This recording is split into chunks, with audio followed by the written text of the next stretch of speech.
Hello mga ka-fasting! So for today's video ay papakita ko na po sa inyo yung proseso na ginawa namin nung time na gagawa na po kami ng poste or nung sementong bakod na nandun po sa aming lupa or sa lupa po ng aking ate at kuya. So yan po yung time na naghihiwa or nagkakat na po yung aking jowa at si Papa nung pangpoposte. Then ako naman po yung aming tagagawa ng alambre. Yung mga alambre po na yon ay yung pang ilalagay or pang tatali dun sa mga anilyo na gagawin din namin para dun sa mga bakal nung poste.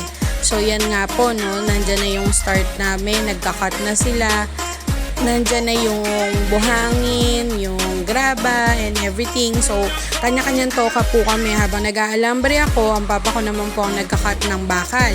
And then si Jowa naman po ang nakatoka dun sa kahoy or dun sa forma na gagawing hulmahan. Kasi yun po ang magiging proseso namin dyan. So yan, no, nagagawa siya dyan ng kahoy. Ang gagawin po kasi namin is bubuuin namin siya ng nakalapag sa mga hulmahan. Gaya po niyan. Tapos lalagyan po yan ng division. Then dun po namin lalagay yung simento para makabuo ng poste. So yan, nagagawa naman po ang papa ko ng anilyo. Yan, dyan po siya nagkabit nung pang baluktot ang tawag nila doon. So, thank you po sa nagpatuloy sa amin sa pamilya Badillo. Sila po yung may-ari ng pwesto na yan sa lupa at sa bahay. So, habang nagagawa po kami ay dyan po kami nakikituloy para hindi naman po nakikituloy na nakikitira. Kumbaga yung mga gamit po namin at yung mga ay dyan po namin ginagawa habang wala naman po yung kanyang anak or yung anak po ng dating may-ari ng lupa. So yan, ganyan po yung proseso namin.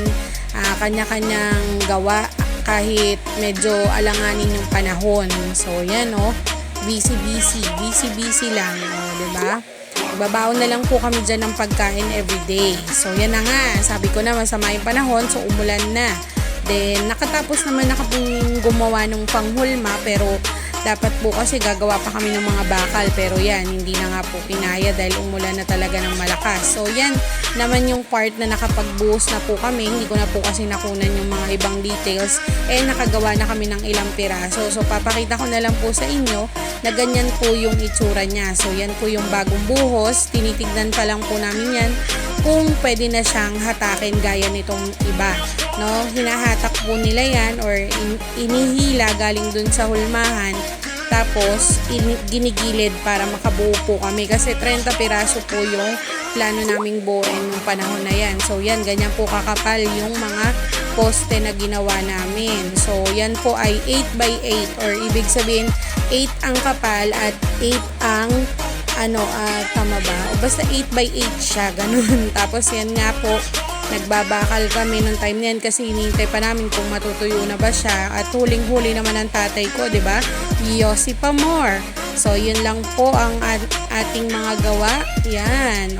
The next naman po ay bubunutin na namin kasi nga para makita po, binibidyo ko para makita po ng mga ate at kuya ko ng panahon na yan kung paano po yung proseso ng paghugot ng mga poste or ng mga semento na poste sa hulmahan. So yan po mga time na yan is parang naka 20 pieces na kami, pang 25 na yung bubunutin.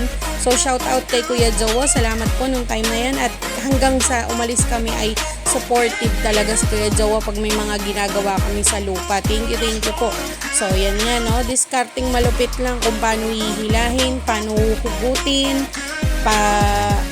tawag dyan, yung pagugulungin dyan sa mga tubo para mahila siya pababa, at mapapunta doon sa side na nakatambak yung iba pang mga poste na nagawa na. So yan, ganyan diskarte po yung ginagawa namin nung time na yun. Napakabigat po niyan, promise, kasi tinry ko rin na hilahin siya and iba po talaga yung bigat niya.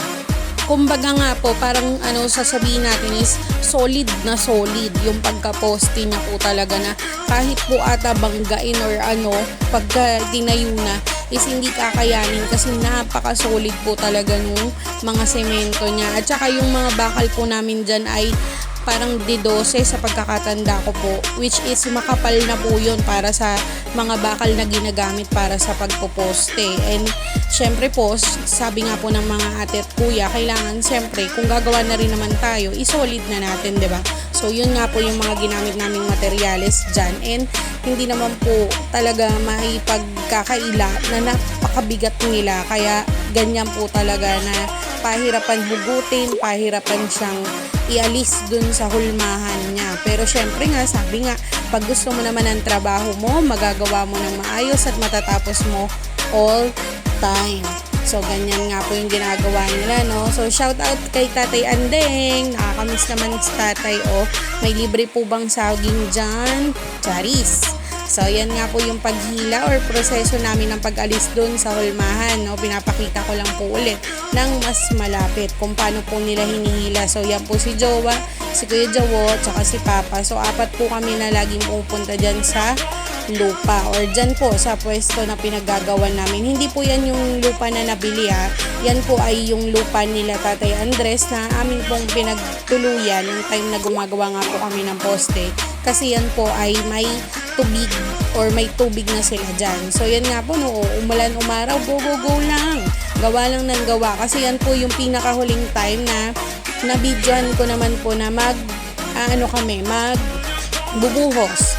Kasi yung mga time po na nauna na nagbubuhos, ako rin po ay nagbubuhos at nagpuporma rin po ako dito sa may hulmahan. Ako po yung nagpa-flat at nagkakalat ng semento dun sa hulmahan. Kaya hindi po ako nakakapag-video.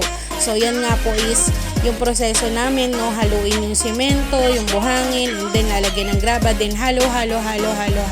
So, pag gusto mo yung trabaho, wala makakapigil sa'yo, diba? Kasi ang nasa isip mo nun is matapos mo siya at matapos mo siya on time ng maayos at walang mali. So, ganun po dapat tayo. Mahalin natin yung trabaho natin kasi hindi naman natin alam kung hanggang kailan tayo magtatrabaho dyan, diba? So, syempre po, nung nakatapos na kami ay nagbilang na at pinakita ko sa kanila na naka 30 piraso na po ng poste na nagawa. Edi, ayun na. Bye!